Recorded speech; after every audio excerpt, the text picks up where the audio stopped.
una persona tiene un índice de masa corporal entre 25 y 30, es una obesidad ligera.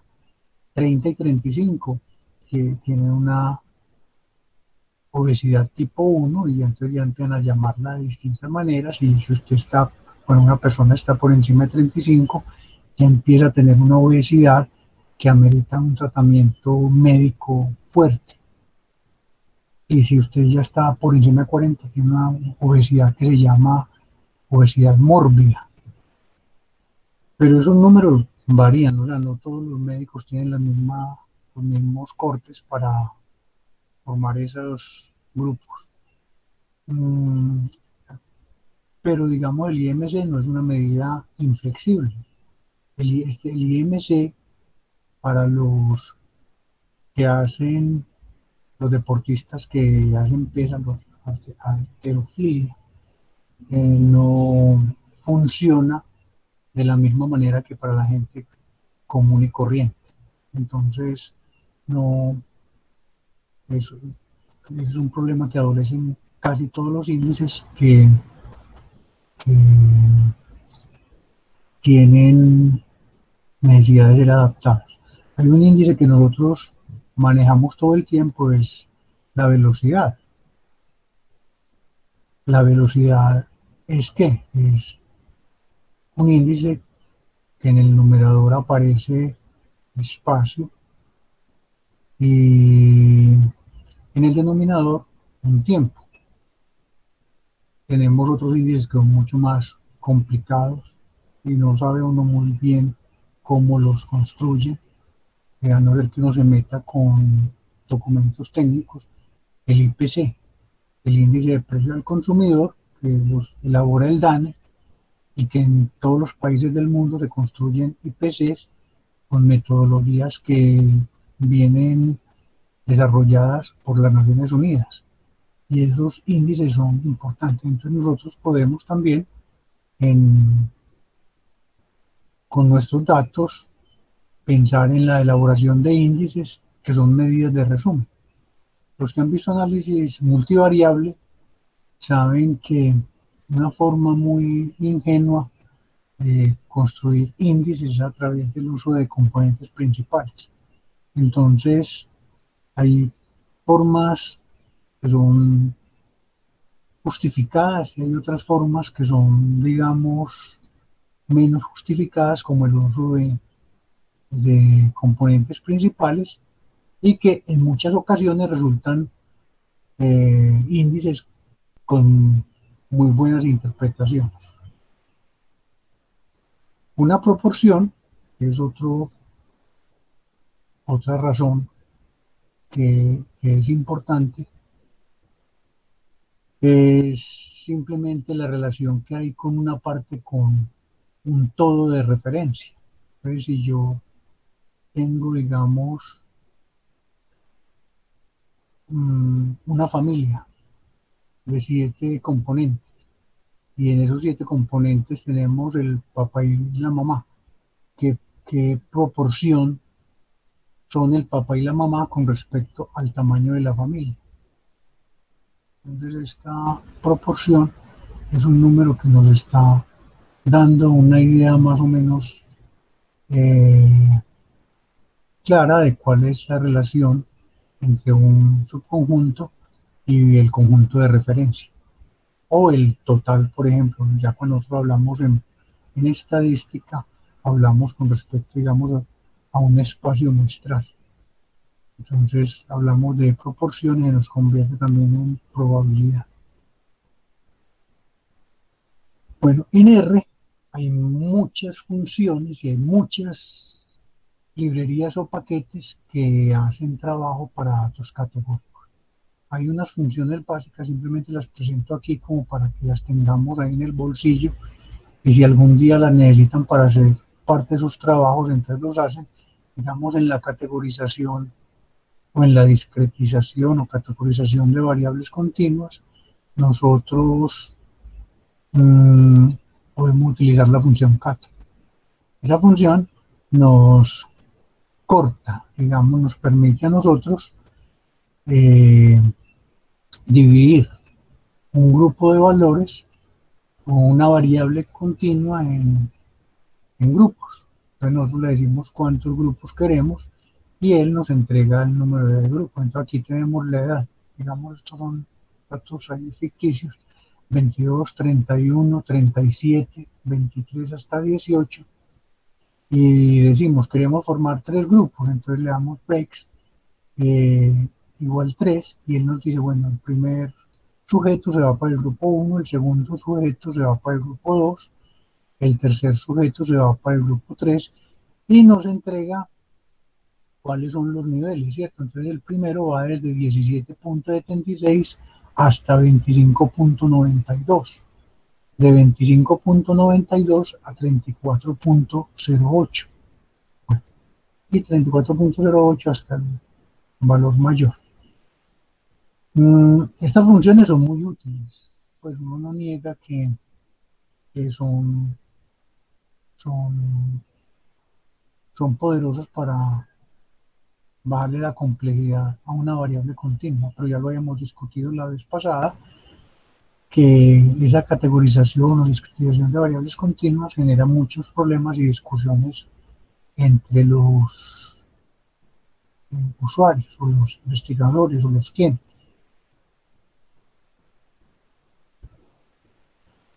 Hay una función que nos ayuda a ver estas categorías, nos construye unas categorías más bonitas. La función se llama pretty. Entonces, si nosotros usamos la función pretty en recut, eh, nosotros obtenemos puntos de corte que son como más decentes, ¿cierto? Pues miren, no sé si ustedes conocían las funciones, y el R dispone muchas, pero una recomendación que yo les doy es traten siempre de crear ustedes sus propias funciones que les hagan muchas de estas cosas básicas para que ustedes tengan más control sobre lo que están haciendo. O sea, una cosa es cuando uno deja que los paquetes sean los que hagan las cosas y uno ni se da por enterado cómo lo hacen. Y otra cosa es que usted sepa cómo están funcionando las cosas al interior. Eso es como un médico que nunca haya visto un paciente por dentro en su vida. Pues uno no creería mucho en él, ¿cierto? Entonces uno necesita tener como una idea cómo están funcionando estas cosas por dentro de los paquetes de R, por ejemplo, de SAS. SAS es un programa excelente para entregar documentación técnica, mientras que R a veces es muy bueno y tiene funciones en las que la documentación se limita a cómo se utiliza, pero no dice cómo opera al interior o qué algoritmo se está utilizando. Ese es un problema que adolecen muchos paquetes, no solamente de dominio público, sino comerciales. Por ejemplo, SPSS es un paquete de estadística perverso en la documentación técnica. Perverso es malo. Y sin embargo, es un paquete que si ustedes van, por ejemplo, a trabajar a la Escuela de Salud Pública o al mismo CES, les toca manejar, porque allá se utilizan esos paquetes. Eh, si se van a trabajar en facultades de medicina, son más seguros que les toque trabajar con un paquete parecido a ese o con un paquete que es mucho mejor que ese PSS, pero gusta un poquito menos porque es más complejo, el Stata. No sé si alguien aquí ha manejado Stata. Ese paquete ha tenido muy buenas valoraciones en la escuela. Lo tuvimos un tiempo, pero no hubo como mucho ánimo para su utilización y además es muy costoso. O sea, por ese paquete hay que pagar, por ese PS hay que pagar, por SAS hay que pagar un alquiler anual. Eh, por muchos paquetes estadísticos no tiene que pagar. Hay otro paquete que se utiliza mucho en ingeniería que se llama Minitab. Con ese paquete también hay limitaciones en los documentos técnicos, son muy poco dados a contar cómo funcionan al interior, entonces se vuelven cajas negras. Con el R nosotros estamos como en la mitad del camino. Hay funciones que les decía ahora, muy claras en las explicaciones, cómo operan al interior, cuáles son los algoritmos, Y hay funciones que uno no sabe ni quién la hizo, ni para qué la hizo, qué pruebas se le hicieron a esa función, etcétera, etcétera. Bueno, tenemos la función factor.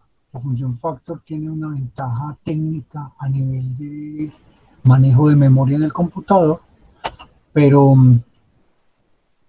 uno la utiliza mucho, digamos, en diseño experimental. Mm, Simplemente es una forma de presentar variables que son de alguna manera categóricas. Bueno, entonces estamos presentando aquí otra opción, digamos, dentro de Factor, que es labels, ponerle marquillas a los valores.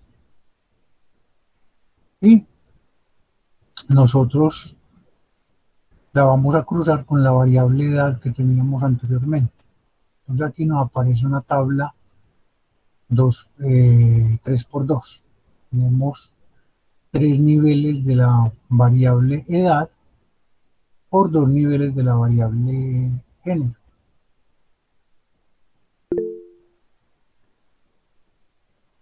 Hay funciones que son para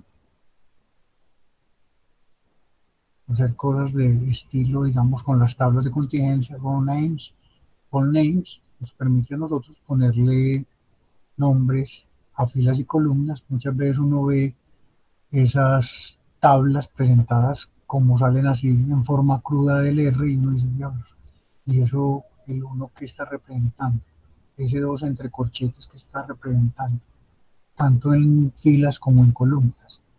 Estos datos son reales, estos datos son por allá de los años 80 de los resultados de partos en instituciones públicas y privadas. Antes pues había mucha separación, tanto social como legal, entre las instituciones oficiales, donde estaba el Seguro Social y la Clínica León 13, donde la gente, los trabajadores y todos los que estaban afiliados al Seguro Social podían ir a hacer sus consultas y las mujeres que estaban en embarazo tenían sus partos allí, o en la Luz Castro de Gutiérrez, que también era una clínica oficial.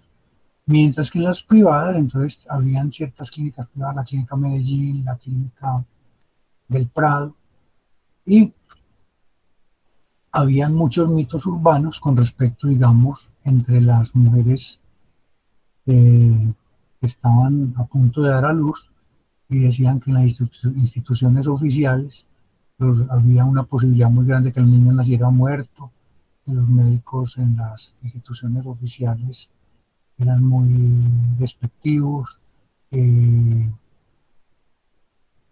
los médicos no, no la atendían como ellas querían, mientras que digamos en la clínica del Prado, bueno, las clínicas privadas, las enfermeras son muy especiales con las señoras que están dando a luz, la atención es mucho mejor, etcétera, etcétera. Entonces, estas son estadísticas, una tabla donde aparecen los resultados de unos partos en un año particular, comienzos de los 80. Vemos que en las instituciones oficiales, de todos los partos que hubo, 4.757 tuvieron resultado el bebé vivo y 430 muertos. En las privadas, 5.148 vivos y 464 muertos. Bueno, entonces uno puede hacer preguntas con esta tabla, ¿cierto? ¿Qué es más probable tener un hijo muerto en las instituciones oficiales que privadas? Pues mire que esto nos va llevando a las pruebas de hipótesis, pero en forma automática. Eh, entonces, hay preguntas que, aún teniendo respuestas técnicas a favor o en contra, la gente tiende a discutirlas mucho. En esa época se discutía mucho la calidad del seguro social, y al seguro social le daban mucha leña como institución prestadora de servicios médicos. Sin embargo, todos los trabajadores estaban afiliados al Seguro Social. Pero la gente rica era la que criticaba al seguro. Hay otra función que es muy poderosa para construir tablas de contingencia que se llama F-Table, ¿cierto? Y nosotros la utilizamos con bases de datos y construimos las tablas que queramos analizar. Pues aquí les presento unas variables. Esta fue una base de datos que levantaron unos estudiantes de maestría de la escuela hace muchos años, en las que la idea, pues la idea del estudio era cómo abordar situaciones difíciles en una investigación. Entonces se le preguntaba a parejas de esposos, pues que estuvieran legalmente casados, eh, si ellos tuvieran la oportunidad de volver en el tiempo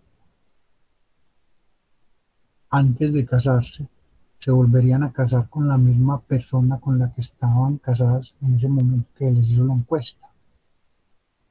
Pero habían condiciones. A la mujer y al hombre había que hacerles la misma pregunta al mismo tiempo y que ellos estuvieran en el mismo espacio.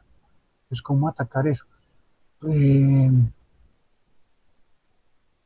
y obtener una respuesta relativamente fiable. Mm, Entonces, unos estudiantes resolvieron que se iban a crear unas tarjeticas con unos códigos que solamente había una persona en el grupo que los manejaba y esos códigos no tenían, esos códigos eran números aleatorios y se le entregaba tanto al hombre como a la mujer la tarjetica. La persona tenía que escoger una casillita que era un sí y un no y una vez respondieran la pregunta, metían la tarjetica en un marranito de esos de alcancía, una alcancía de marranito. Y había una para hombres y había una para mujeres. Entonces habían dos alcancías y la mujer echaba la tarjetica en un marranito y el hombre echaba la tarjetica en otro marranito. Pero los estudiantes metieron, antes de empezar el estudio, tarjetas falsas, que ellos sabían cuáles eran, para que en caso de pronto de un marido bien complicado o una mujer bien celosa, cogiera el marranito y lo rompiera y ella no pudiera o él no pudiera encontrar cuál era la tarjeta que había respondido su pareja. Además, se les hacía preguntas eh, sobre la edad, sobre el nivel de escolaridad, sobre el ingreso, quién proporcionaba el ingreso de la familia principalmente, ¿cierto? Y el número de hijos que tenía. Entonces la base de datos tabulada es una cosa así por ese estilo, un poco en números, y aquí sacamos tablas que de pronto sean de algún interés. Muchas tablas se pueden sacar de aquí, ¿cierto? Entonces tenemos el nivel de escolaridad. Entonces miren que escolaridad 1 significa que las personas eh, hicieron hasta el último grado de primaria a lo sumo. La escolaridad 2 era que hicieron hasta el bachillerato y la escolaridad 3 era que habían hecho estudios técnicos o superiores o universitarios o lo que fuera.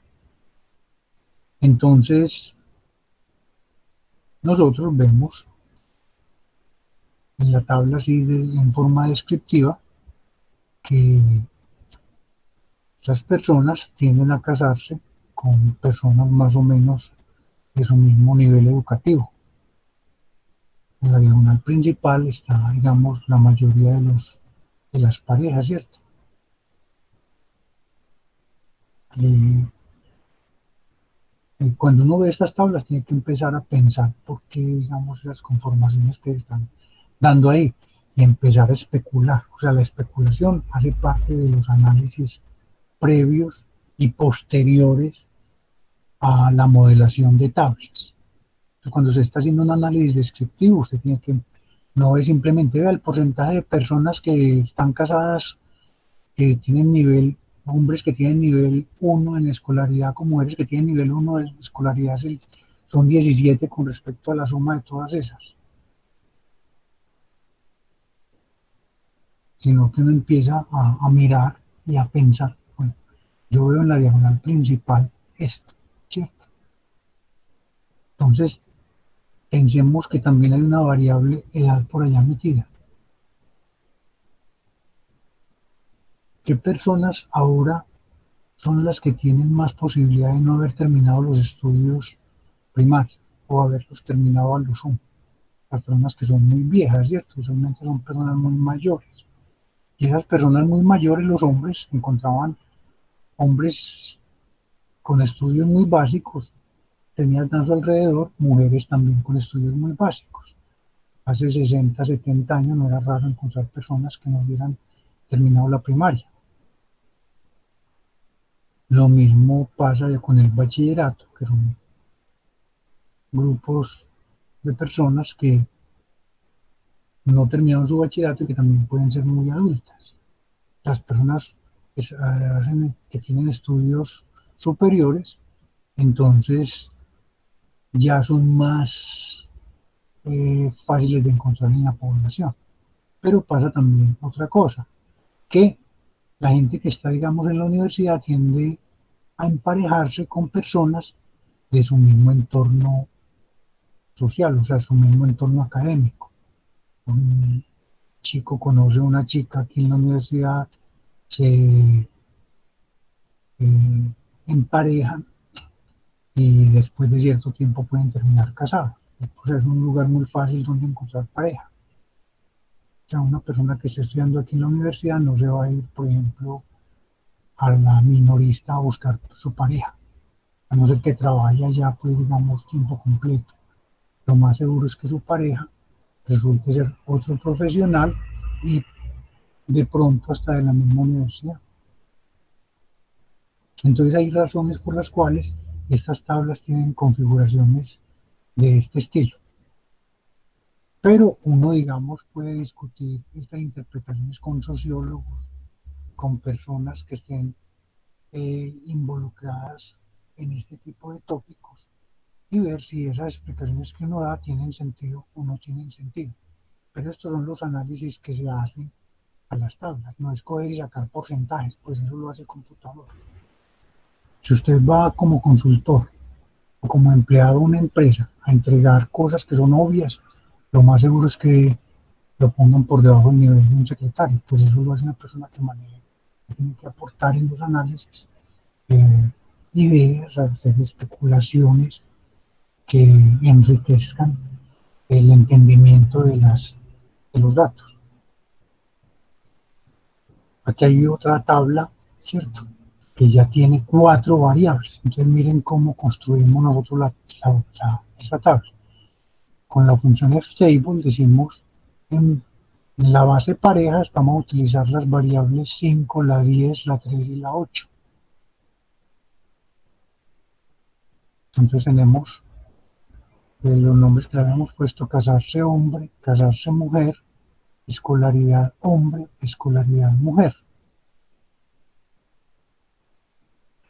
Y miren que esta base tiene cuántas variables, esta tabla, perdón, tiene cuántas variables, tiene 4 variables.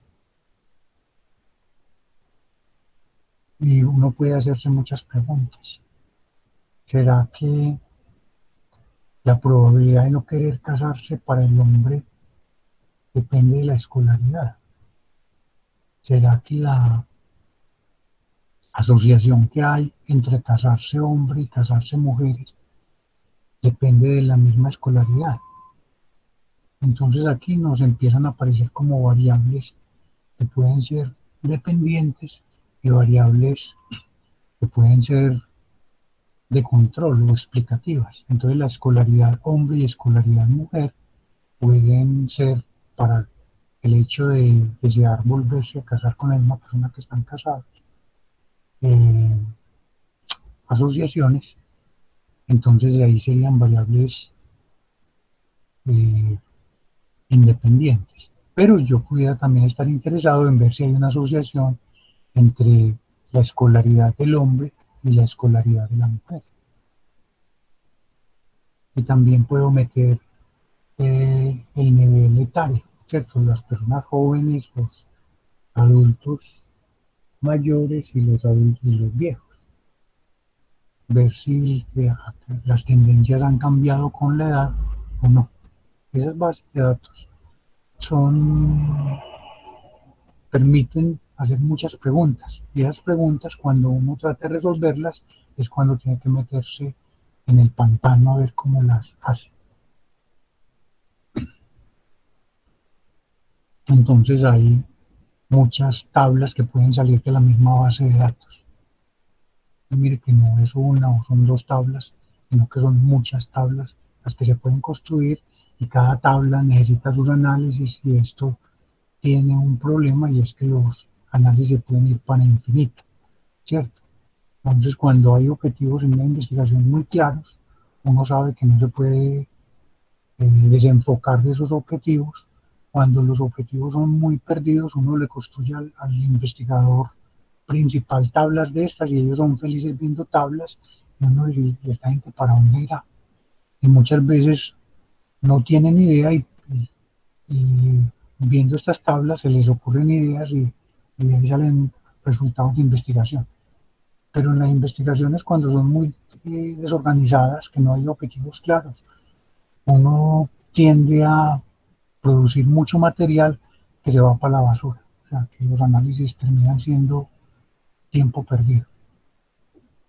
Bueno, entonces el R también dispone de muchas funciones, muchos paquetes que hacen trabajo estadístico tradicional.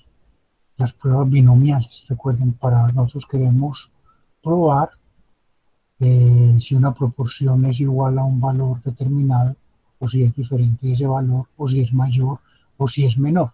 Entonces hay una función que se llama binom.test y esa función nos permite a nosotros eh, hacer las pruebas de hipótesis y calcular el valor P.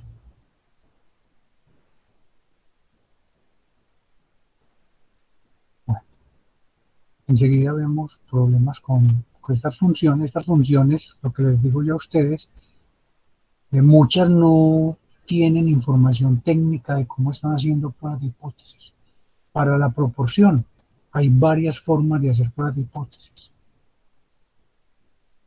Y entonces, si yo no quiero utilizar, por ejemplo, la prueba tradicional de Wald, que es utilizando el teorema central del límite, ¿cómo hago yo para utilizar una prueba basada en LRT, razón de verosimilitudes? Entonces, si la documentación no me dice cómo hacerla, yo no sé qué es lo que me está entregando este programa. Pues esto le puede servir a un usuario muy básico, pero si usted se pregunta cómo fue hecha esta prueba, el paquete y el paquete no le dice, entonces uno queda como en la 8. O sea que esta prueba la hicieron vía Bootstrap. Entonces uno siempre está con esas inquietudes cuando está utilizando estos paquetes así con los ojos cerrados. Entonces, para una modelación de una tabla, entonces, ¿qué recomiendan en los textos? Uno tiene que resolver preguntas de este tipo. ¿La situación es observacional o es experimental? O sea, los datos provienen de un experimento controlado o los datos simplemente provienen de encuestas. Las situaciones cuando las bases de datos cuando se levantan a partir de encuestas adolecen de muchos problemas que cuando uno quiere resolver ciertas preguntas no se pueden por la misma elaboración de las bases de datos. Más adelante les presento una tablita de tipos de sangre de un estudio que hicieron en el CES hace muchos años en población trabajadora.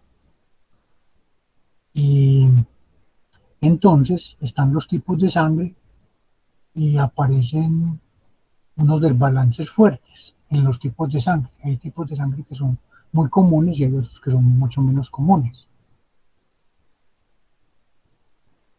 Cuando yo tengo muy poquita gente en ciertos niveles de la tabla, entonces eso me genera mis problemas con todo el trabajo inferencial que yo pueda hacer a partir de esos numeritos, como los teníamos con los zurdos. ¿Se acuerdan en la clase anterior? Con los zurdos, papá zurdo, mamá zurda e hijo zurdo, quedaban celda cero. En una situación observacional le puede pasar a uno eso, pero digamos cuando está en un experimento, el, el experimentador puede decidir de antemano que él va a tener en su tabla a 20 papás zurdos con 20 mamás zurdas y con los hijos va a ver si son zurdos o diestros. Entonces él de antemano puede definir cuántos papás y mamás zurdas quiere tener, ¿cierto? Entonces decir, quiero tener 20 papás zurdos y 20 mamás zurdas, pues que sean esposos. Y de esos quiero ver cuántos hijos son zurdos o no. Entonces ahí hay un diseño experimental. Se están fijando los niveles o los valores que se van a observar en ciertas categorías de ciertas variables de antemano. Yo sé que no es muy claro, pero este es un problema, es una parte fundamental, digamos, en ese problema de tener celdas con ceros. Cuando uno quiere evitar las celdas con ceros, eh, la única manera de garantizar eso es tener datos de tipo experimental y aún así puede uno llegar a tenerlas. Entonces hay que saber si la situación es observacional, que proviene de encuestas en las cuales a los sujetos se les preguntan cosas, pero uno no sabe cómo van a responder y uno no sabe cómo van a resultar las tablas. Y la situación experimental donde yo de antemano sé cuántos sujetos voy a tener en ciertas categorías de ciertas variables. Entonces recuerden, vamos a hacer una especulación de las tablas, pero también hay que hacer trabajo numérico. Calculamos pues, porcentajes, calculamos razones entre porcentajes, observamos esos desbalances en las celdas, si aparecen muchas celdas con ceros observaciones, si hay regiones de la tabla donde aparecen esos desbalances, etcétera. Y hay que escribir un reporte detallado. O sea, en estas cosas mmm, uno encuentra muchas veces que los analistas les gusta mucho estar pegados del computador metiendo comandos y sacando tablas y sacan tablas y las pegan en un documento. Pero cuando llega la hora de hacer análisis, los análisis se limitan simplemente a repetir lo que está en la tabla. Y esa es una parte muy frustrante, digamos, para el que recibe los documentos, porque dice, esta persona, en lo que en la tabla me muestra lo que hizo, y en la discusión que él hace, simplemente repite lo que él tiene en la tabla.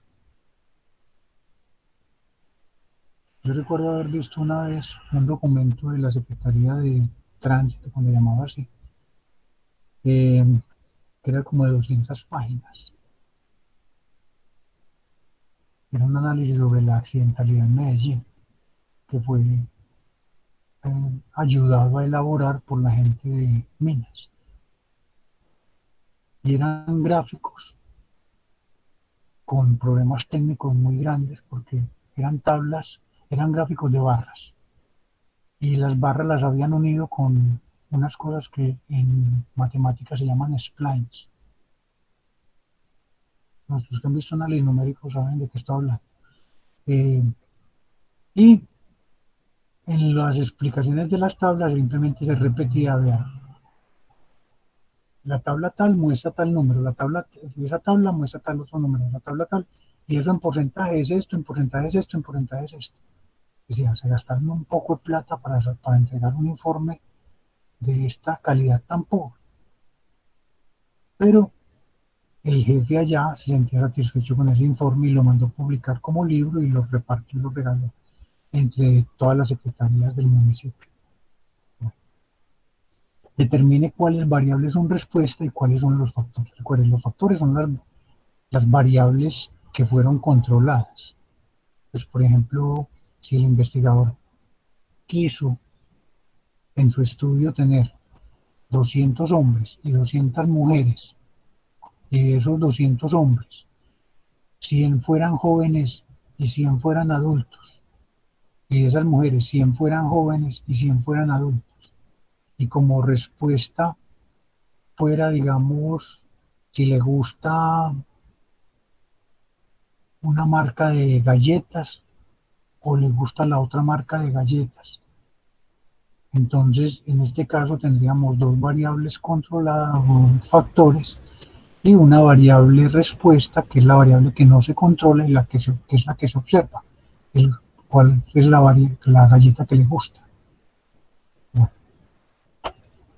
seleccione un modelo preliminar. Esta parte es un poquito más en tabla de contingencia asociada con las preguntas que van surgiendo de la primera parte, ¿cierto? O muchas veces los investigadores ya tienen preguntas preestablecidas. ¿Será que existe asociación entre fumar cigarrillo y cáncer de pulmón? Mucha gente especula eh, abiertamente, sin datos, y entonces esperan que investigadores vayan y verifiquen eso. ¿Será que la pobreza está asociada con la violencia? ¿Será que entonces hay muchas hipótesis que están en el ambiente que, entre paréntesis, mucha gente las convierte en verdades, ¿cierto? Pero que nadie sabe. Eso, por ejemplo, con esas drogas milagrosas para curar el coronavirus ahora, eh, entonces uno está diciendo, hay una asociación entre tomar eh, una pastillita de cualquier cosa y el coronavirus y curar el coronavirus.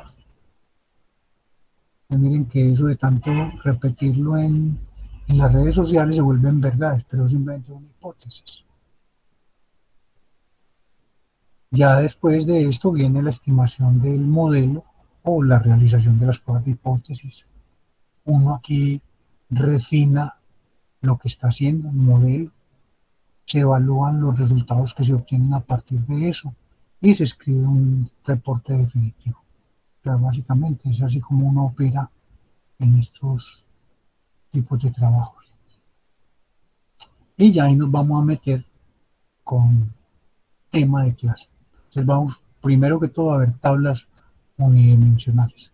Muchos textos de datos categóricos ni consideran las tablas unidimensionales dentro de los análisis. O sea, eso no lo consideran como parte de las tablas de contingencia. O sea, las tablas de contingencia para muchos autores es el cruce de varias variables, al menos dos variables.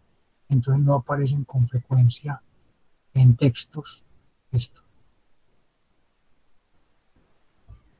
Hay textos que sí lo hacen. El Examiner, por ejemplo, lo hace. Ellos tienen un apartadito distinto. Es más, ellos meten la distribución Poisson, la distribución de conteo dentro del trabajo que ellos hacen. De las tablas unidimensionales solamente tenemos una variable categórica y obviamente tiene que ser una respuesta, porque si yo digo, vea, voy a observar 20 hombres y 20 mujeres, ¿cuál es la proporción de mujeres que hay? Pues el 50%, porque usted lo decidió así, pero yo no sé cuál es la proporción de mujeres que hay en la población, o no puedo estimar ese valor. O sea, que yo voy a escoger 50 fumadores y 50 no fumadores. Entonces, ¿cuál es la prevalencia de fumadores en la población? Yo ni idea, porque usted escogió 50 fumadores por, como por diseño y escogió 50 no fumadores. Entonces, la mitad de esos fuman, la mitad de esos sujetos que usted escogió fuman y la mitad no fuman. Pero eso no indica cuál es el porcentaje de personas que fuman en la población.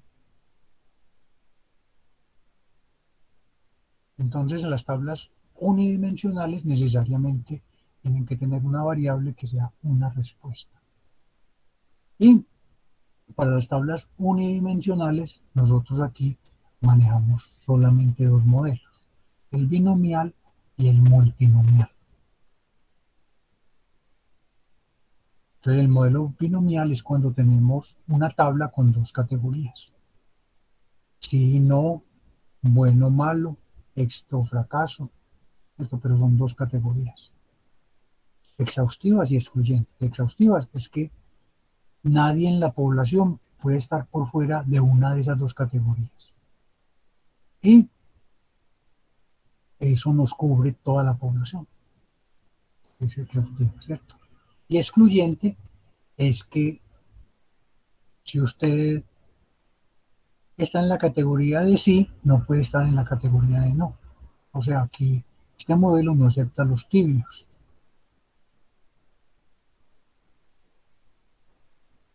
Bueno, y tenemos el modelo multinomial, donde en el multinomial podemos tener K categorías, o sea, esta es la generalización del modelo binomial, donde el número de categorías asumimos que es mayor que 2, ¿cierto? Pero es finito, es finito.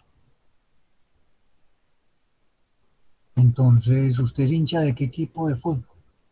Ah, yo soy hincha de Nacional, de Medellín, no sé cuántos equipos de fútbol hay, 20. Entonces son 20 categorías y de pronto alguien puede meter una categoría más, sería de ninguno. Entonces serían 21 categorías. Eh, y ese es un modelo multinomial. Ahora, alguien puede ser hincha de dos equipos simultáneamente, pues no, no sería raro. Eh, pero digamos, para el problema multinomial es lo mismo que el otro, es exhaustivo y excluyente. O sea, todos los sujetos en la población tienen que estar en alguna de las categorías y un sujeto no puede estar en dos categorías simultáneamente.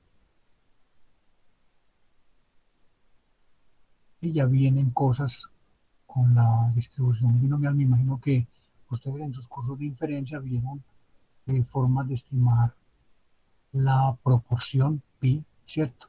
Los estimadores de pi, que es el número de éxito sobre el tamaño muestral, es el estimador de máxima verosimilitud. Eso mismo lo vamos a estar haciendo aquí, repitiendo, pero de una manera muy a la ligera. Entonces tenemos una muestra aleatoria de tamaño n de una distribución Bernoulli. Recuerde que la distribución Bernoulli es una distribución de ceros y unos, con parámetro pi, que pi es la probabilidad que nos aparezca un 1. Entonces uno habla de un cero como de un fracaso y un 1 como un éxito, ¿cierto? Entonces cuando nosotros tenemos n experimentos Bernoulli con n fijo, ojo que aquí empiezan a aparecer otros modelos muestrales, ¿cierto? La distribución geométrica y cosas otras, esas que ustedes vieron por allá en sus cursos de probabilidad, pero nosotros hablamos de modelo binomial en este sentido. Entonces, la función de verosimilitud simplemente va a ser el producto de esas n distribuciones Bernoulli, ¿cierto? Recuerden que el n para nosotros va a ser fijo.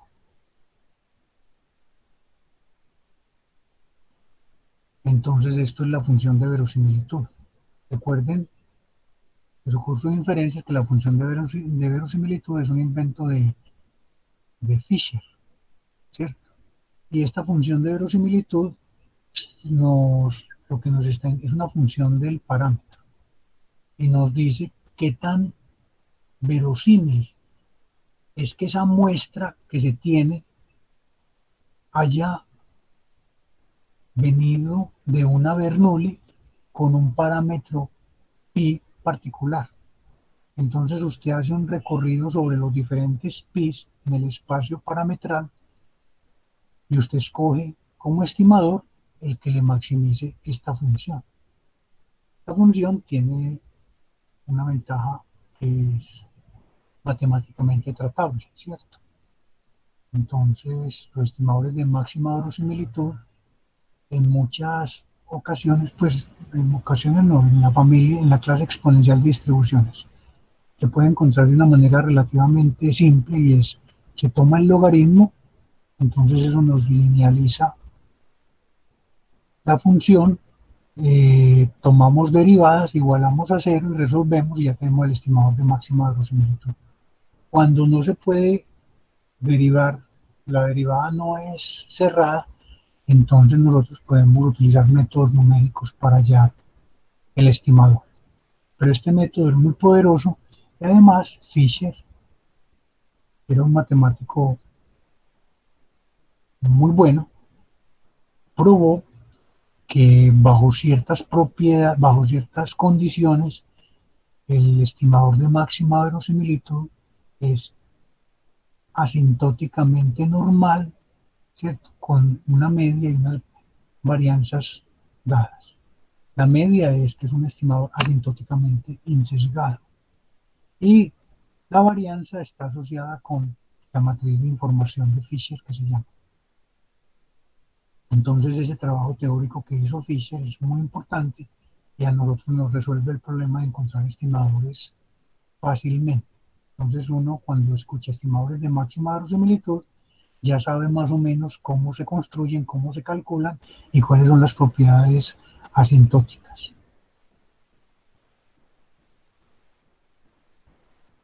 Entonces aquí tenemos la derivada, ¿cierto? Del logaritmo de la función de verosimilitud, igualamos a cero y obtenemos el estimador de máxima verosimilitud pi gorro, es igual simplemente al promedio, o sea, cuando nosotros cogemos y sumamos los unos y los ceros y sacamos el promedio y entonces ese es el estimador. La proporción de éxitos estimada en la muestra es el estimador de máxima verosimilitud. Y entonces miren aquí una cosa, que aquí también aparece un resultado que nos puede ayudar a hacer inferencias. Recuerden el teorema central del límite. El teorema central del límite nos dice que suma de variables aleatorias, cuando son muchas variables, ¿cierto? Cuando n tiende a infinito, se va para una normal. Entonces x barra tiende a distribuirse normal, con varianza pi con media pi, perdón, y con varianza sigma cuadrado sobre n. ¿Y cuál es la varianza sigma cuadrado? Es la varianza de la Bernoulli, que es pi por 1 menos pi. Entonces ahí tenemos un resultado, otro resultado que nos permite a nosotros hacer inferencias. Pero ojo, que estos son inferencias de carácter asintótico. Entonces tenemos que para allá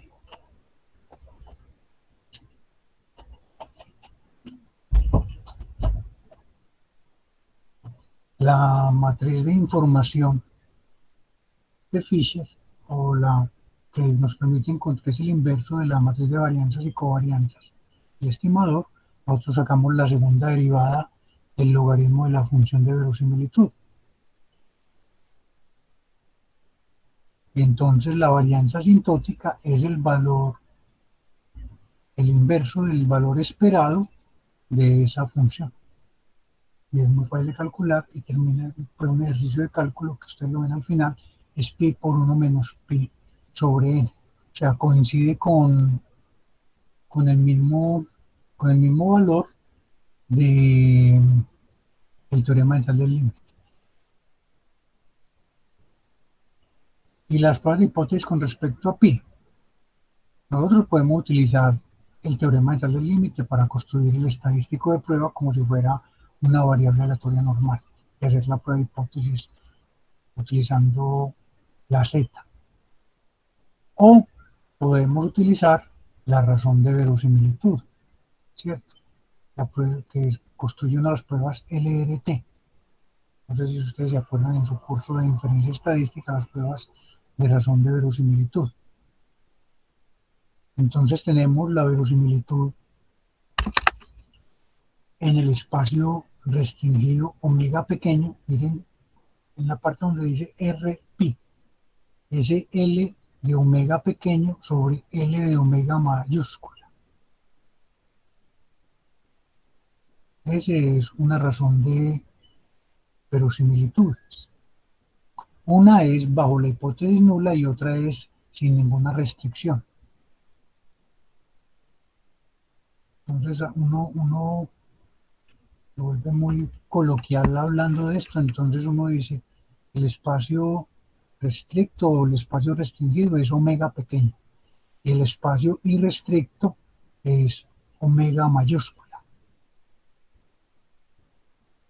Entonces este cociente de verosimilitudes nos da este valor que está acá. Y un resultado asintótico, que es muy importante, que se prueba utilizando series de Taylor, es que menos 2 veces el logaritmo de esa razón evaluado en pi gorro se nos distribuye aproximadamente como un h cuadrado con nu o con b grados de libertad, donde b es la diferencia en las dimensiones de los espacios. ¿Cuál es la dimensión del espacio omega mayúscula menos la dimensión del espacio omega minúscula? O simplemente cuántos parámetros tengo yo que estimar para resolver el problema y cuántos parámetros libres me quedan. Bueno, esa es una forma de construir pruebas de hipótesis de carácter muy general, pero para para la prueba de hipótesis para la proporción es relativamente simple. Entonces aquí al final, la última línea que tiene la ecuación nos entrega cuál es el estadístico de prueba. Y esta prueba tiene un grado de libertad. Solamente tenemos un parámetro.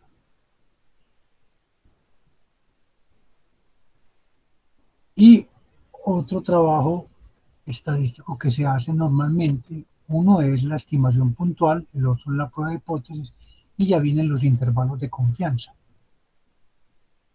Entonces, con las distribuciones discretas siempre pasa un problema, que los niveles de confianza preespecificados no se pueden alcanzar en forma exacta. Entonces siempre trabaja a nivel asintótico, siempre, no casi siempre trabaja a nivel asintótico. Entonces, recuerden, para distribuciones discretas nosotros no vamos a trabajar con intervalos exactos, sino con intervalos aproximados. Y el método que se conoce como método exacto basado en la F, no es exacto en el sentido estricto de la palabra, es un método que tiene un toque bayesiano por una relación que hay entre la distribución beta y la distribución F. O sea, la beta y la F están relacionadas. Y la beta, en el caso de la distribución Bernoulli, es una distribución muy importante que sale en unos procedimientos bayesianos, que no los voy a explicar aquí. Y entonces este intervalo tiene ese sabor, un sabor eminentemente bayesiano. Y la construcción es bayesiana, porque salen unas integrales que hay que integrar con respecto a pi, como si pi fuera una variable aleatoria, lo cual no es cierto. Entonces aquí tenemos y es el número de éxitos, n es el tamaño muestral y nosotros tenemos aquí eh, en, en la ecuación unas f's. Recuerden que la f tiene 2 grados de libertad, ¿cierto? Entonces tiene 2y, en la primera parte 2 por n menos y más 1, y en la segunda parte tiene 2y más 1 por 2 n menos y, son los grados de libertad de las f's que se ven, que aparecen ahí. Esta fórmula es un poquito complicada, o es muy complicada, pero esta en estudios de simulación ha demostrado ser una de las mejores fórmulas para construir intervalos de confianza para la proporción. Intervalos de confianza para la proporción hay muchos.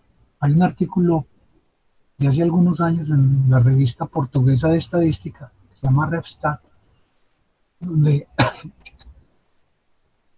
perdón, comparan 21 intervalos de confianza para la proporción distintos. Nosotros aquí en la escuela hemos hecho el ejercicio con 5 o 6 fórmulas distintas. Entonces hemos comparado esta con el método tradicional, con este intervalo basado en el teorema central del límite, que también se conoce como intervalo de Wald. Es pi gorro menos z de alfa medios por la raíz de pi gorro por 1 menos pi gorro sobre n,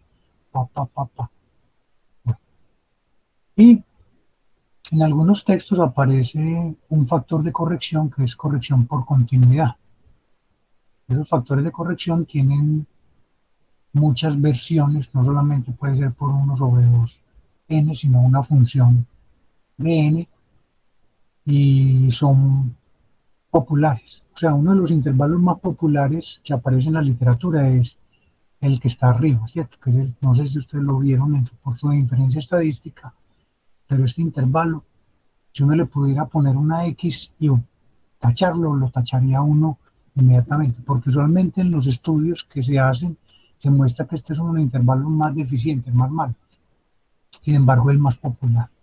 ¿Por qué? Porque es muy fácil de enseñar, porque es muy fácil de explicar vía teorema central del límite. Y cuando uno está en esas clases de probabilidad y estadística, quiere mostrarle a los estudiantes que el teorema central del límite es muy útil, y entonces la utilidad se la demuestra con esto, construyendo este intervalo de confianza,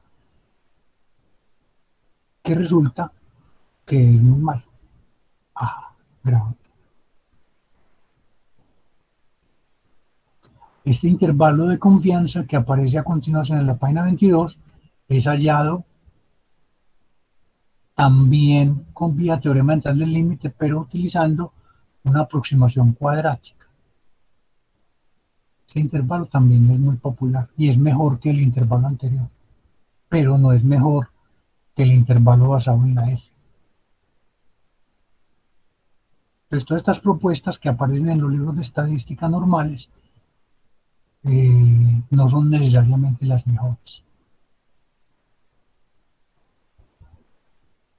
Esta transformación arcoseno se le debe a Fisher, por allá en los años 30, y ese intervalo de confianza es muy malo, entonces ni lo ultimo a ver. Esta es una aproximación basada en la Poisson, que es un intervalo de confianza que solamente utiliza la chi cuadrada.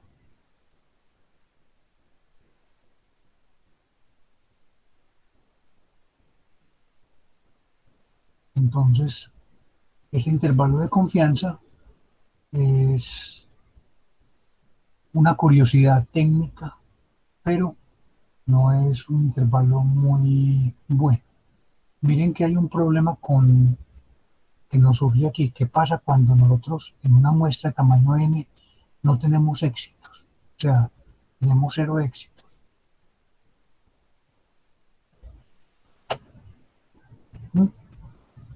¿Qué hacemos? Entonces hay gente que dice, no, haga un pequeño ajuste, cambie, en lugar de tener 0 éxitos, ponga que tiene 1 sobre n éxitos.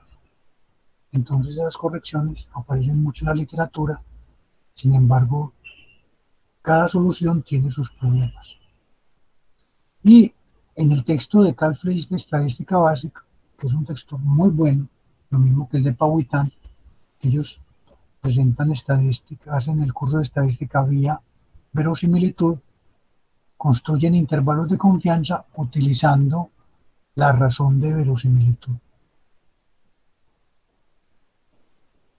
y ellos utilizan esa propiedad de que menos dos veces el logaritmo natural de la razón de verosimilitud de Pigorro es aproximadamente una chi cuadrado con unos grados de libertad. En este caso es un solo grado de libertad. Entonces se puede utilizar esta. Esta metodología también produce muy buenos intervalos de confianza, pero tiene un problema que es muy complicada. Entonces a uno le toca sentarse a programar y esas programaciones a veces son muy penosas, sobre todo para ciertos parámetros. Entonces la gente lo mira, dice, sí, es buena para esto, en este caso la formulita es simple, pero en muchos casos los métodos para resolver esto son muy complicados y terminan desmotivando al usuario con esta metodología. Entonces, el intervalo de la F y esta forma de construir intervalos son las dos mejores que hay. Pero esta segunda, esta que estamos presentando aquí, tiene el problema de que necesita uno un computador y necesita uno sentarse a programar la solución. Pero hay muchas más fórmulas para construir intervalos de confianza para, para el parámetro de la binomial. Entre ellas hay soluciones bayesianas que funcionan relativamente bien. Hay una solución que sugirió Agresti.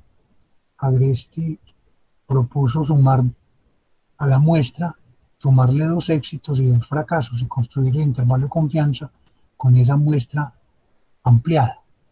Pero esa solución ya estaba dada por allá en los años 70 en el texto de Hockey. En la tercera edición aparece esa misma idea. Y esa solución es buena, pero la mejor solución es utilizar la F.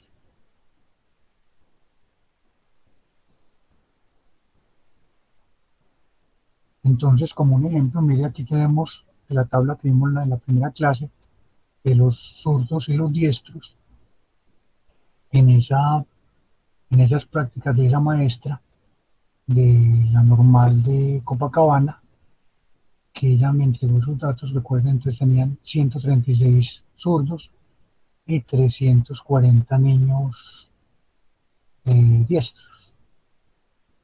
Entonces vamos a construir el intervalo de confianza. Vamos a hacer una funcioncita, mientras que nosotros mismos escribimos la función y le voy a dar intervalo proporción. Va a tener como argumentos el número de éxitos, el número de fracasos y el nivel, punto 95.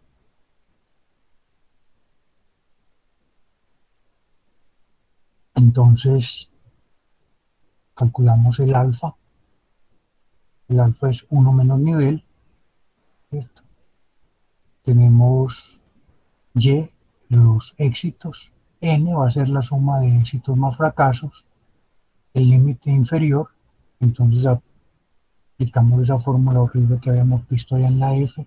El límite superior es la otra ecuación. Ahí están programadas y entregamos en forma de lista los resultados. Entonces aquí tenemos el intervalo de confianza para la proporción.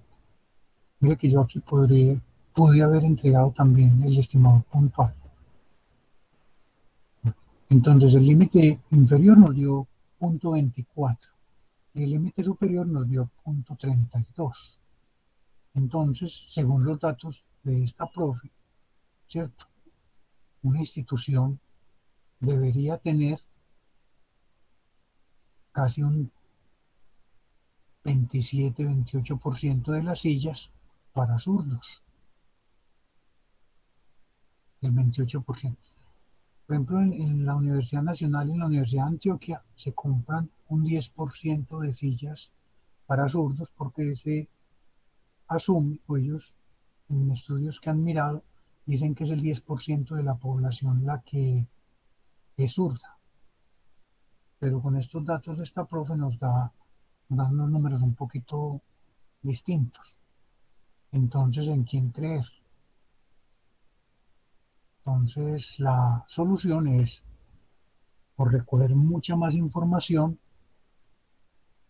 o validar esta información que nos entregó esta profe. Pero esta información viene de hace más o menos 20 años, entonces ya es imposible siquiera hablar con la misma profe. pero así construimos un intervalo de confianza y este es un intervalo de confianza que es bueno, es el intervalo basado en la F. O sea, cuando usted le muestra el intervalo de confianza utilizando el teorema central del límite, diga, no, no me sirve, ese no me sirve.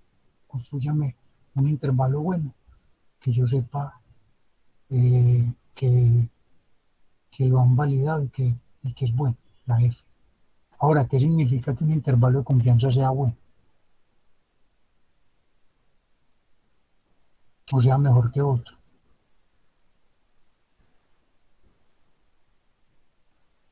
Entonces recuerden que todos estos intervalos que estamos viendo son aproximados. Aproximados significan que ellos no obtienen el nivel de confianza en forma exacta del que se quiere. Yo quiero un intervalo del 95% y yo estoy utilizando una fórmula aproximada. Entonces esa fórmula me puede dar intervalos de confianza, que la confianza real sea no del 95, sino del 90%. Entonces ahí estaría yo muy confiado con algo que no me está dando los resultados esperados, ¿cierto?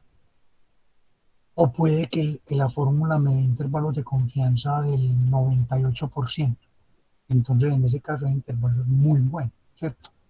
Antes me está haciendo gastar más plata, estoy gastando más plata de la que debo gastar, porque con tamaños muestrales un poquito más reducidos, ese intervalo que tiene ese nivel de confianza me daría el nivel de confianza que yo quiero que es del 95%.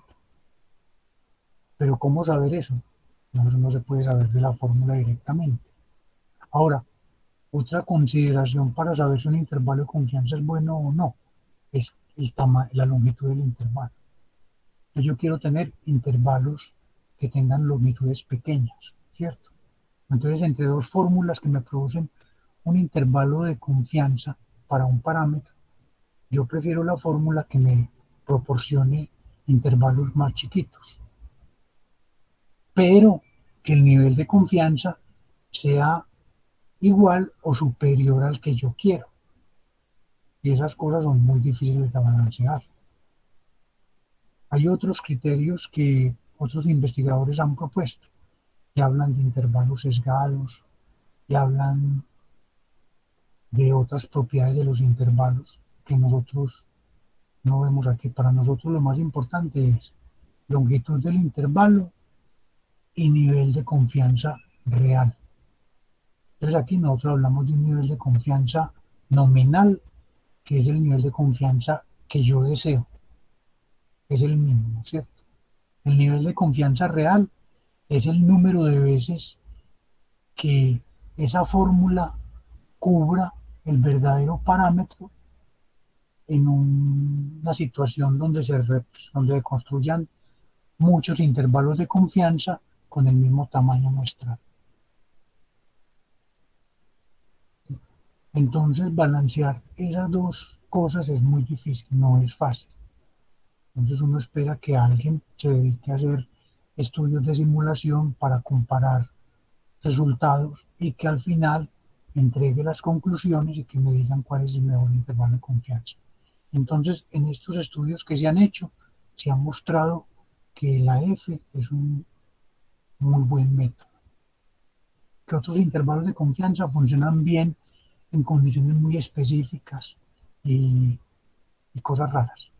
Ahora, otro problema, tamaño muestral mínimo.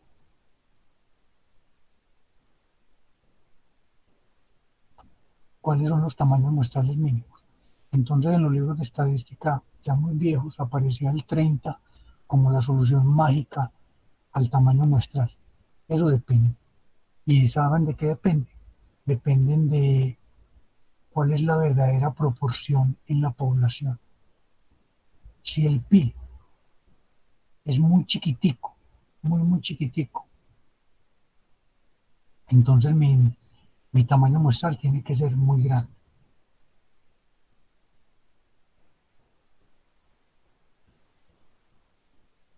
Entonces ahí hay un problema también adicional. Ahora yo les dejo esta pregunta para que la piensen y después la vamos a resolver de alguna manera. Eh, Piensen que a ustedes les llega una muestra de tamaño n, grande, y en esa muestra de tamaño n solo hay fracasos, no hay ningún éxito.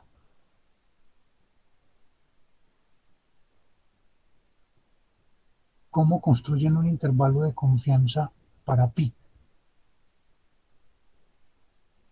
Si el estimador puntual ahí nos daría 0. Eso ya está en la literatura, pero piensen en la solución. En estos días la vemos así en el curso. Y el otro modelo que se utiliza mucho es el modelo multinomial. Este es uno de los modelos más comunes en el trabajo aplicado, ¿cierto? Por ejemplo, en encuestas, el modelo multinomial está metido. Cuando usted tiene preguntas cerradas, entonces aquí tengo en la revista Cinco Sentidos, en la número 130 de octubre del 2019, tengo un artículo que dice que tu trabajo no te enferme. Y hay una encuesta. Entonces aparece un test. El test tiene, por ejemplo, la primera pregunta: ¿te sientes más cansado de lo normal? Entonces, una respuesta posible es no, otra respuesta posible es un poco, otra respuesta es mucho, otra respuesta es bastante. Entonces, tiene 4 categorías este test. Y entonces, eso nos lleva a que cada pregunta nos genera una multinomial, ¿cierto? Una multinomial. Si tenemos 100 sujetos a los que le aplicamos este test, entonces tenemos que ver cuántos respondieron en la categoría 1 que corresponde al no, la categoría 2 que corresponde a un poco, la categoría 3 que corresponde a mucho y la categoría 4 que corresponde a bastante. Entonces el K para esta multinomial en este caso es de 4. Lo que es ese punto que pongo ahí es que muchos textos de estadística básico hacen muy poquito énfasis en este modelo, a pesar de ser un modelo muy importante, ¿cierto? Hay muchos problemas y un problema, digamos, es cómo tomar ventaja de una estructura ordinal. La estructura ordinal, miren que en la pregunta esa que les hice, va más, de más crítica la situación, de menos crítica, perdón, a más crítica. No, un poco, mucho, bastante.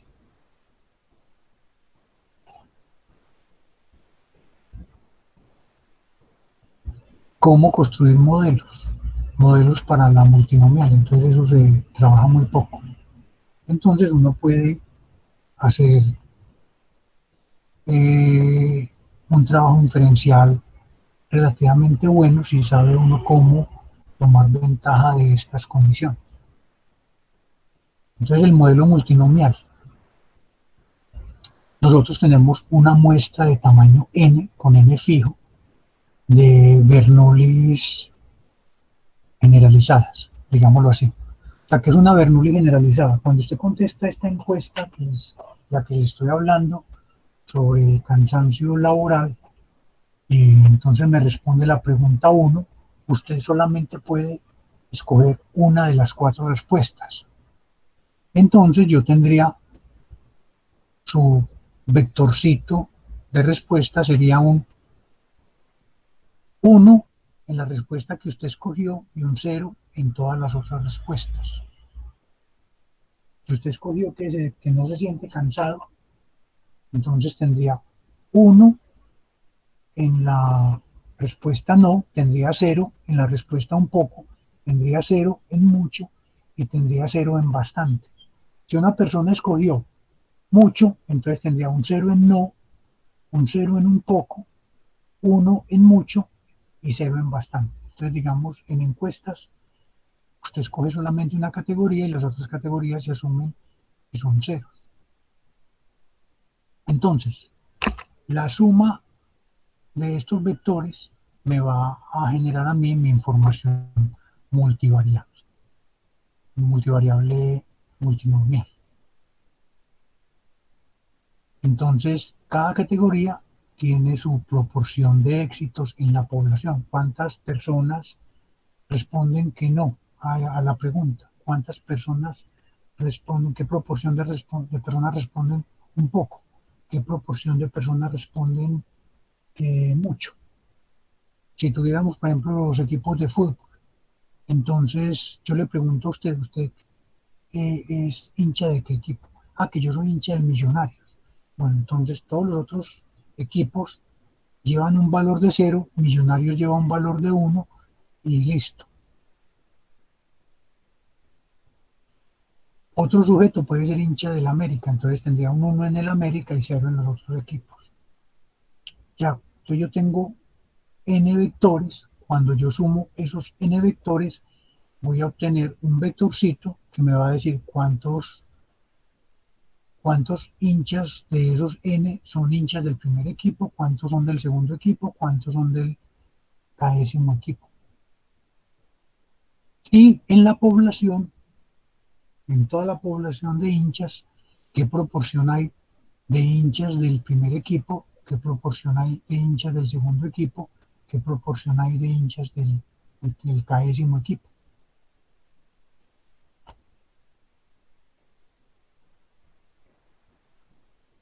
Y lamentablemente, si no han visto multivariable, no van a entender bien esto. Esto es una matriz de varianzas y covarianzas de la distribución multinomial. Entonces pasemos esto lo vamos a estar viendo en distintas ocasiones, entonces vamos a tener que estar hablando de matrices también en este curso. La función de verosimilitud para la multinomial está dada por esta ecuación. Esto lo conocen también como una binomial generalizada. Tenemos la proporción pi sub 1 en la población elevado a la n1, pi sub 2 elevado a la n2, pi sub k elevado a la nk. Hay restricciones. La restricción fundamental es que la suma de los pis, pi1 más pi2 más pi k, tiene que ser igual a 1. Eso nos garantiza que sean exhaustivos. Y n1 más n2 más nk, eso es igual a n. Entonces la función de verosimilitud es eso, y la forma de encontrar los estimadores de máxima verosimilitud es por cálculo. Como hay una restricción de carácter lineal, entonces nos toca utilizar un multiplicador de Lagrange, y aquí está la forma de calcular.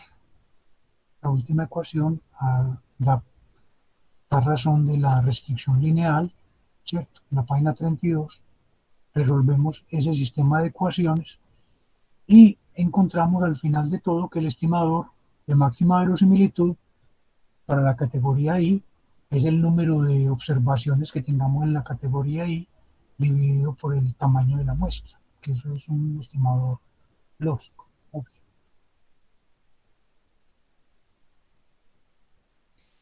Y vamos con los intervalos de confianza. Y aquí también pasa algo parecido como con el caso de la binomial. Muchos intervalos de confianza propuestos en la literatura, unos mejores que otros, pero las, las recomendaciones no son tan claras como en el caso de la binomial. Este es un intervalo que aparece, que es muy viejo, es de comienzos de los 60. Eisenberg y Hurst propusieron estos intervalos de confianza. Recuerde que como tenemos K proporciones, entonces el intervalo da para cada una de las proporciones. Y ahí está la fórmula. Pues se las presento. Está en un intervalo basado en el teorema central del límite multivariable, que es muy parecido al intervalo de confianza para la proporción en el caso binomial, pero aquí el alfa es dividido por 2K. No es alfa medio, sino alfa dividido por 2K, el número de categorías. Eso es una corrección que se hace. Hay intervalo con corrección por continuidad también. Hay intervalos de la razón de verosimilitud, que son chicharroncitos chiquitos porque hay que hacer programación. Hay otros métodos, método de Goodman.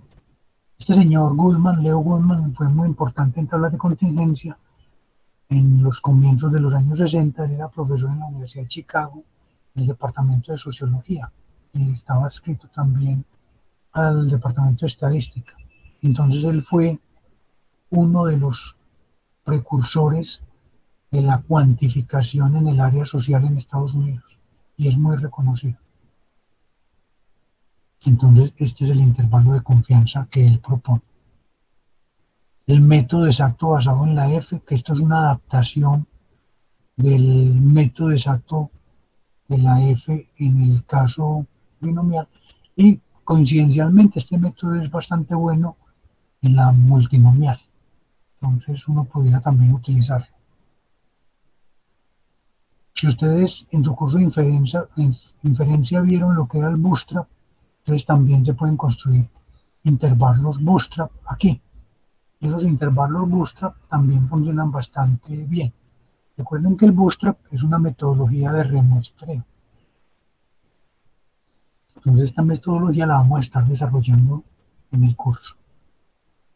Entonces aquí ya sí aparecen la base de los tipos de sangre que les comenté anteriormente, que es el estudio que se hizo en el CES sobre población trabajadora en Oriente Antioqueño y aquí en el Valle de Aburrá. Entonces, el estudio estaba enfocado al efecto que tenían los insecticidas en los trabajadores del área de la floricultura, allá en el Oriente Antioqueño. Entonces ellos hicieron un estudio controlado, tomaron una población de aquí de Medellín y tomaron a los trabajadores que están en esos cultivos.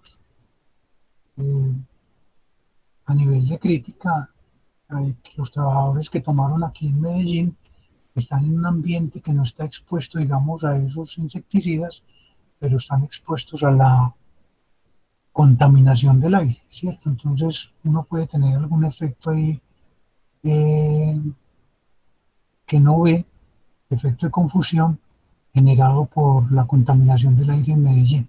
Bueno, pero como estos datos no están afectados por eso, entonces aquí tenemos 474 trabajadores tenían tipo de sangre O, 246 trabajadores tenían tipo de sangre A, 11 trabajadores tenían tipo de sangre AB y 59 tenían tipo de sangre B.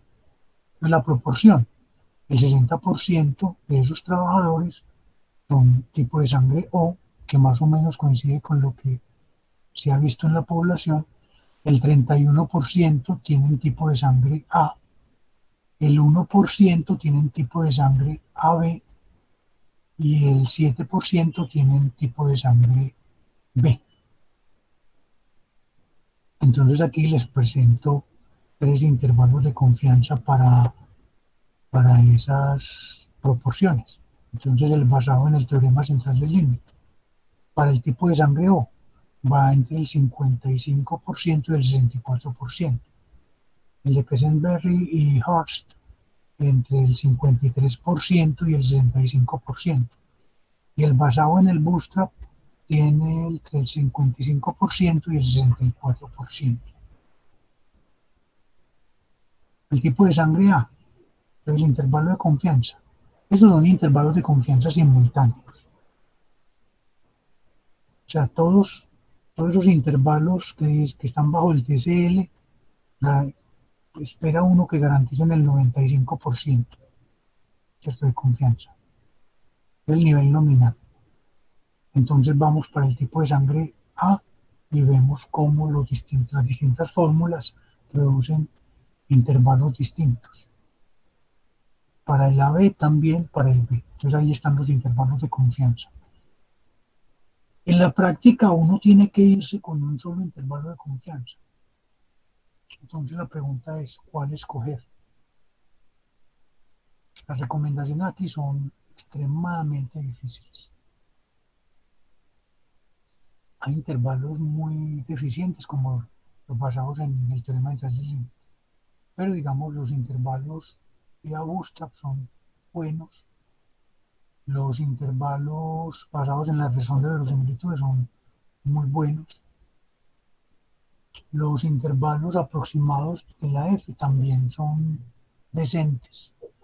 Entonces, si usted tiene que escoger uno, yo le recomendaría escoja uno basado en Bootstrap. Los basados en Bootstrap funcionan relativamente bien. Esa sería mi recomendación. Pero eh, depende del cliente. Si el cliente a usted le dice, no, construyame uno basado en el teorema dental del límite, pues quedaría muy raro porque usualmente usted es el que recomienda. Eh, entonces, uno le dice, no, es que hay mejores. No, es que yo quiero ese. Ah, bueno, yo lo construyo. Pero si usted, por ejemplo, tiene que recomendar y no sabe cuál, entonces váyase con Bootstrap o con el de la F también, más o menos por un lado seguro. Pero hay más. O sea, intervalos de confianza para la multinomial también hay muchos. También en que este es un área en la que la riqueza de propuestas lo deja uno con la boca abierta y las recomendaciones a veces también lo dejan a uno con la boca abierta porque no las dan. Hacen las propuestas, pero no hacen las comparaciones con los otros, entonces queda uno como en la olla. Bueno, ahí terminamos ya esta segunda clase. Esta, antes de la próxima semana, les voy a mandar, les voy a mandar la base de datos para que ustedes la empiecen a mirar y a construir tablas de contingencia a la base de datos. Entonces, antes de la próxima clase estamos ya con este, con manos en la obra. Este material se los envío hoy, a más tardar mañana. Entonces espero que hayan escuchado, porque yo no sé si escuchan, como yo estoy solamente con la pantalla de la presentación, no los veo a ustedes. En este momento los estoy viendo a ustedes. Bueno, muchas gracias. Profe, a usted que esté muy bien.